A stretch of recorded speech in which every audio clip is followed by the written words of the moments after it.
ठंड के दिनों में ना कॉलेज बिल्कुल बंद हो जाना चाहिए। अरे भाई, टीचर्स को भी तो आराम चाहिए।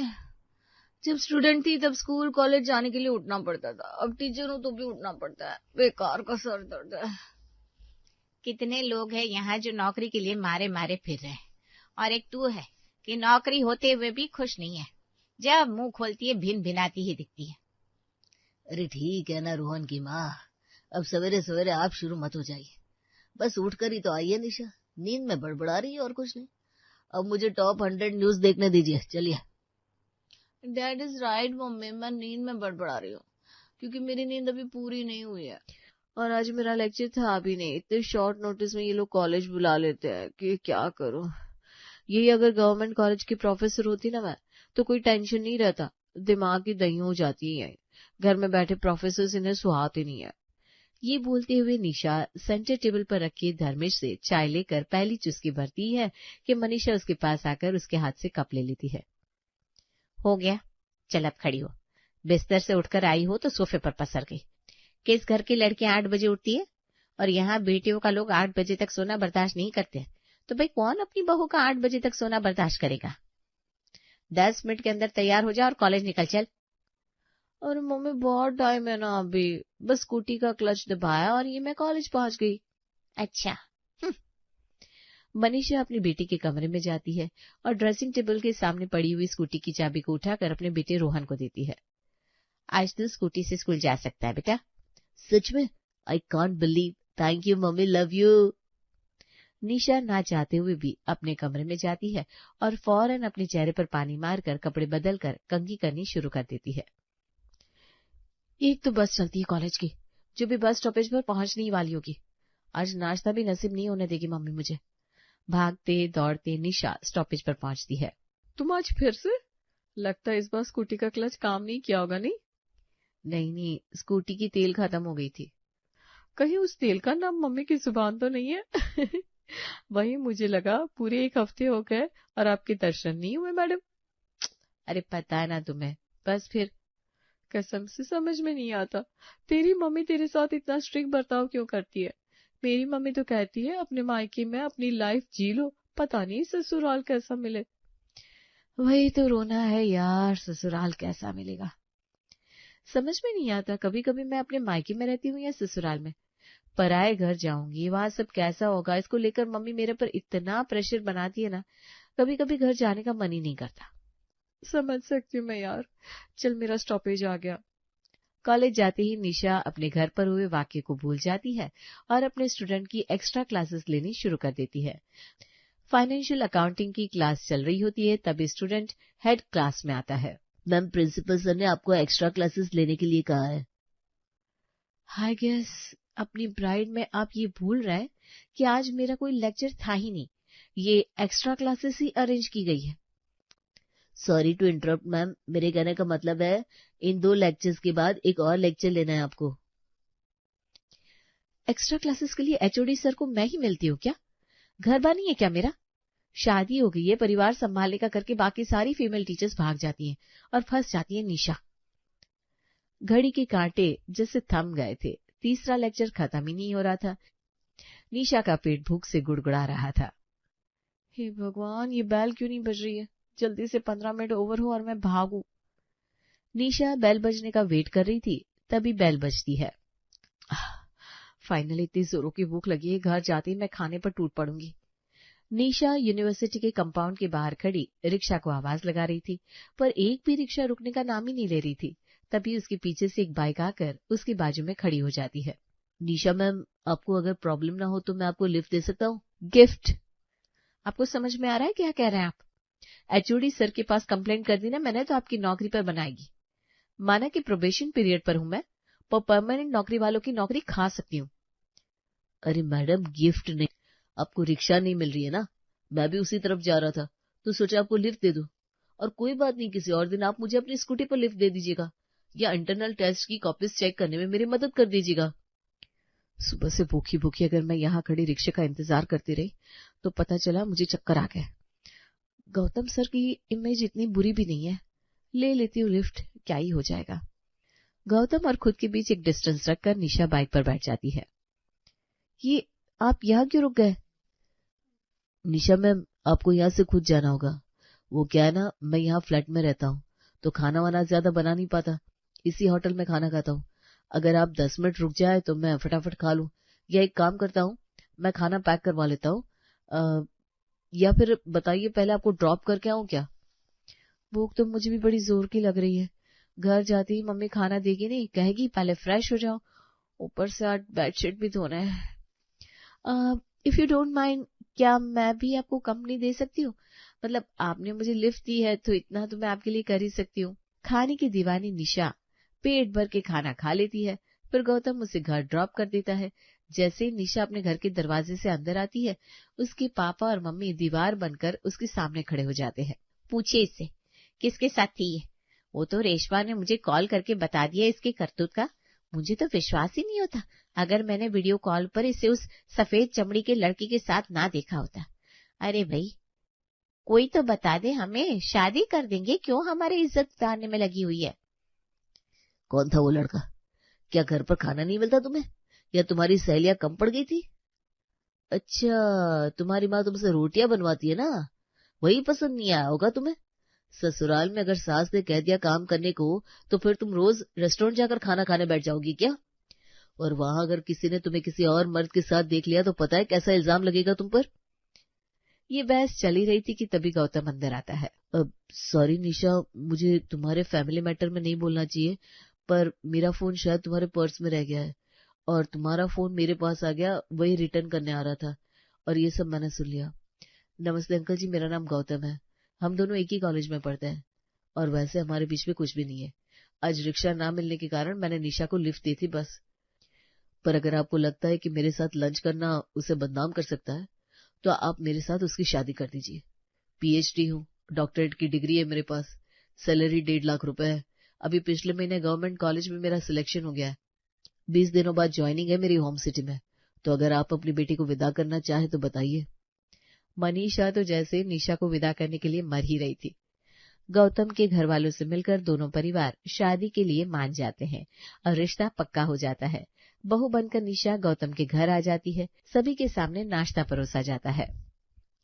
आहा, जमुना के समोसे का तो जवाब ही नहीं है। अरे भाभी खाओ ना, मेरा चौथा समोसा चल रहा है और आपका पहला शुरू भी नहीं हुआ, शर्माओ मत।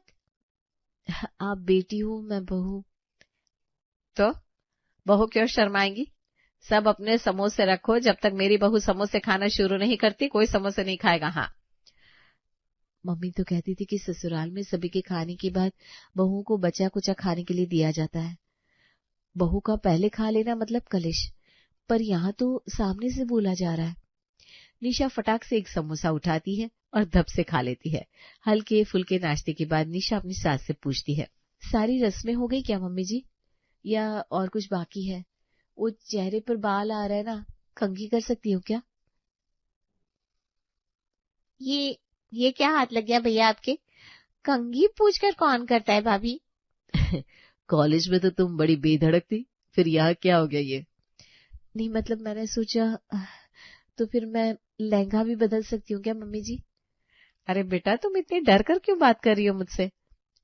मेरी कोई बात बुरी लग गई है क्या तुम्हें?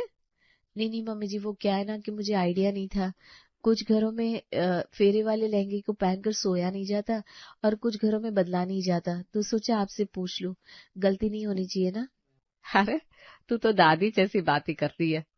असली नियम तो बेटा फेरों की होती है जो कि हो गए। मैं ऐसे किसी नियम में नहीं मानती जिससे घर के लोगों को परेशानी हो। मेरे घर का बच्चा है तो इतने भारी लहंगे को पहनकर सोना ऐसे भी संभव नहीं है। तो आराम से जाकर कपड़े बदल ले और नहाकर सो जा। निशा को तो विश्वास नहीं हो रहा था, ये सब उसके साथ क्या हो रहा है। अपने कपड़े बदलकर निशा आराम से अपने नए कमरे में सो जाती है। अगली सुबह, अरे वाह, तुम तो उठकर तैयार भी हो गई और इतने सुंदर तरीके से साड़ी पहनी है तुमने। पहननी थी तो पूरी लाइफ इसी की तो ट्रेनिंग ली है। गौतम नहाने चला जाता है और निशा अपनी माँ को फोन लगाती है। तेरी सास ने तुझे कहा कि तू लहंगा बदलकर जो चाहे पहन सकती है। सभी के पहले तुझे समोसे खाने को भी कहा और तूने खा भी लिया।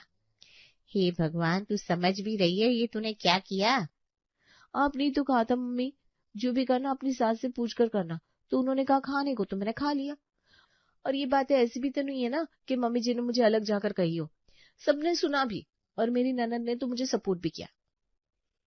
मतलब ये सब माँ और बेटी की मिली भगत है। ये लोग तुझसे उल्टा काम करवा रहे हैं ताकि बाद में यही सुनाकर तुझे सभी के सामने ताने दे सके। और बेटा, सास किसी की सगी नहीं होती और ससुराल कभी अपना नहीं होता। तूने खा लिए समोसे। अब तेरी सास फोन करके 1000 बातें हमें सुनाएगी। अभी तो तूने साड़ी पहनी है ना? तू क्या पहनना था मम्मी? अरे, मेरे कहने का मतलब है कि कोई तुझे कुछ भी कहे, कायदे में रहना, समझी? अपनी मम्मी के द्वारा ट्रेन की हुई निशा तैयार होकर सबसे पहले अपने घर के बड़ों के पैर छूती है। इस घर के हाउस हेल्प भी मेरी इज्जत नहीं करती भाभी, और आप मेरे पैर छू रही हैं। हाँ बेटा, प्रिया तुझसे छोटी है। अच्छा, तो आपकी छू लेती हूँ, आप तो बड़े हैं ना पापा जी। ये कहकर निशा अपने ससुर जी के पैरों को छूने जैसे ही झुकती है, वो पैर पीछे कर लेते हैं। नहीं नहीं बहू, हमारे यहाँ बेटियां पैर नहीं छूती। आपके कहने से नहीं होगा पापा जी, मैं तो सभी के पैर छू कर रहूंगी। सभी का आशीर्वाद लेने के बाद निशा रसोई में जाकर फटाफट खाने की तैयारी करने में लग जाती है। मम्मी ठीक कहती थी, मायके की रसोई में माँ मिल सकती है, पर ससुराल की रसोई में सास कभी नहीं मिल सकती। सही कहती थी मम्मी, ससुराल चीज ही बुरी है। खैर, वहां काम करने में दुख भी होता था और यहाँ दुख थोड़ा कम होगा। अनजान लोग हैं, इनसे अच्छा बिहेवियर क्या ही एक्सपेक्ट कर सकती हूँ। निशा आटे के डब्बे से आटा निकालकर उसमें पानी मिलाकर जैसे ही अपनी उंगलियां आटे में डालती है, नीतू उसका हाथ पकड़ लेती है। अरे, ये क्या कर रही है तू? असली रंग देख गया ना सासू माँ का। यही तो कहा था मम्मी ने, आटा दाल चावल भी नाप तोल कर लेना पड़ता है ससुराल में। अब घर के सदस्यों के हिसाब से ही आटा लिया है मैंने मम्मी जी, और मसाले वगैरह नहीं छुआ है, तेल भी नहीं लिया है। वो आप निकाल कर दोगी तभी लूंगी। अरे छी छी छी, ये तू क्या नाप शनाप बोल रही है? हाथ निकाल आटे से। मेहंदी के हाथ से खाना बनाते हैं? सॉरी मम्मी जी, मेरे पापा को भी मेहंदी की स्मेल पसंद नहीं थी। यहाँ किसी प्रॉब्लम है मेहंदी से? रात को ठीक से सोई नहीं थी क्या बेटा? यहाँ किसी को मेहंदी से प्रॉब्लम नहीं है, और जिससे प्रॉब्लम होगी वो अपनी नाक बंद करके बैठ जाएगा। मैं तो इसलिए कह रही हूँ कि तू इस घर की बहू है, कोई काम वाली बाई नहीं है। खाना बनाने वाली को पहले ही रख लिया मैंने। हाँ, तुझे शौकिया खाना बनाना हो तो बिल्कुल बना। यहाँ झाड़ू पोछा बर्तन के लिए तो पहले से ही काम वाली है मम्मी जी, खाना बनाने वाली भी आपने रख दी तो दिन भर खाली बैठी मैं क्या करूंगी? अच्छा, तो तूने जॉब का क्या सोचा है? यहाँ की प्राइवेट कॉलेज में अप्लाई करना है तुझे? तो बोल, तेरे पापा जी की बड़ी जान पहचान है यहाँ। प्राइवेट कॉलेज में? अच्छा अच्छा, समझ गई। प्राइवेट जॉब की अच्छी एक्सपीरियंस नहीं है ना, तो तू गवर्नमेंट कॉलेज के लिए सोच, तैयारी कर। अब गौतम को ही देख ले, बन गया ना सरकारी टीचर। सास ने हाथ पकड़कर आटे से बाहर निकाल तो दिया था, तो सास को धक्का देकर तो निशा आटा गूंथ नहीं सकती थी। वो अपने कमरे में चली जाती है और शादी वाला लहंगा पहनकर तैयार होकर घूंघट डाले बिस्तर पर बैठ जाती है। क्या बात हो गई गौतम, बहू की तबीयत ठीक नहीं है क्या? डॉक्टर को बुला लूं? उससे क्या होगा पापा, वो दूसरों को बीमार कर दे। मेरी तो नींद तब तक खुली वो साड़ी पहनकर तैयार भी हो गई थी। वाह, भाभी साड़ी पहनती है। देखो माँ, पता नहीं आखिरी बार मैंने आपको साड़ी में कब देखा था। कहाँ है भाभी, मुझे उन्हें देखना है। ये लो, वही तो पूछ रहा था मैं तेरे भाई से कि कहाँ है बहू, कहीं दिखाई नहीं दे रही।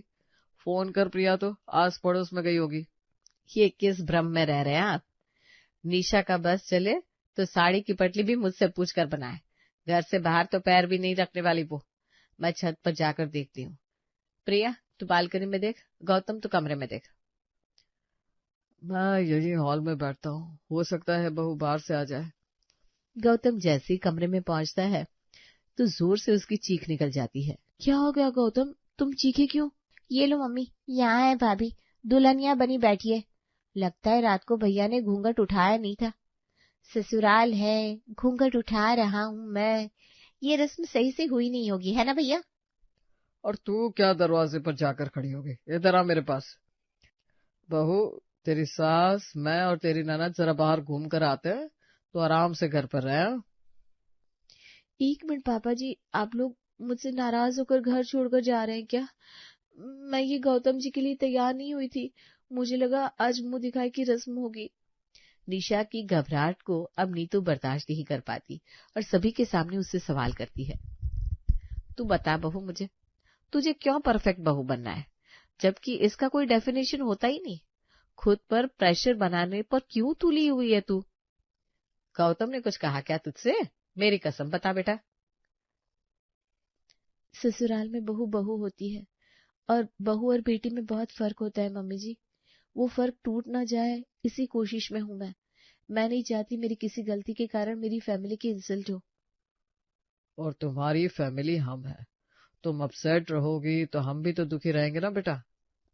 नीलेश, नीतू, प्रिया और गौतम निशा को इतना कंफर्टेबल फील करवाते हैं कि उसे बहुत जल्दी एहसास हो जाता है कि उसे ससुराल में बहू बनकर नहीं बेटी बनाकर रखा जाएगा। कुछ दिनों बाद एक सुबह निशा खराटे ले रही थी कि उसके मोबाइल की रिंगटोन बजती है। हेलो मम्मी, बोलो, सो रही हूँ। सुबह के 9 बजे तक तू सो रही है? मजाक है क्या? दामाद जी कहाँ है? उन्हें कॉलेज नहीं भेजना क्या? मनीषा की कही बात सुनकर ड्रेसिंग टेबल के सामने खड़ा गौतम मोबाइल के करीब जाकर कहता है, खैर मेरे पास भी है मम्मी जी, निशा को मेरे बदले चलकर कॉलेज नहीं जाना है। क्या? हाँ मम्मी, गौतम खुद तैयार होकर चले जाते हैं कॉलेज। तो खाना पीना, ससुराल वालों का नाश्ता? झाड़ू पोछा बर्तन के लिए काम वाली है, खाना बनाने के लिए भी दीदी है। मैंने तो गवर्नमेंट जॉब के प्रिपरेशन के लिए क्लासेस ज्वाइन कर लिए हैं। मैं और प्रिया 12 बजे वहां निकल जाते हैं और फिर 5 बजे लौटते हैं। अपनी ननद को दीदी क्यों नहीं बोला? आप ये बोले इसके पहले मैं बता देता हूँ मम्मी जी कि इंसान एक ही बार ससुराल के नाम के डर को एक्सपीरियंस कर सकता है, जो मेरी निशा ने अपने मायके में ऑलरेडी कर लिया है। तो यहाँ पर वो इस घर की बेटी है और हमारे यहाँ बेटियों को सर आंखों पर रखते हैं। ये सुनते ही मनीषा फूट फूट कर रोने लगती है। मैं तेरी दुश्मन नहीं हूँ बेटा, मुझे बड़े नाजों से पाला गया था मेरे मायके में, और फिर मैं ब्याह करके इस घर में आई। चावल के दाने से लेकर नमक तक हर चीज का हिसाब देना पड़ता था मुझे तेरी दादी को। बहुत बुरे दिन देखे मैंने, इसीलिए मैं नहीं चाहती थी कि तेरे साथ कभी ऐसा हो। जब मैंने तेरी पहली बार कुंडली बनवाई थी तो पंडित जी ने कहा था कि तेरे ससुराल वाले बहुत बुरे होंगे, इसीलिए मैं तुझे पहले से ट्रेनिंग देना चाहती थी, पर भगवान की कृपा देख सब ठीक है वहां। ससुराल में जो दुख देखना था वो आपने पहले ट्रेनिंग में ही दिखा दिया मम्मी। और मुझे आपसे कोई गिला शिकवा भी नहीं है। जो होता है अच्छे के लिए होता है।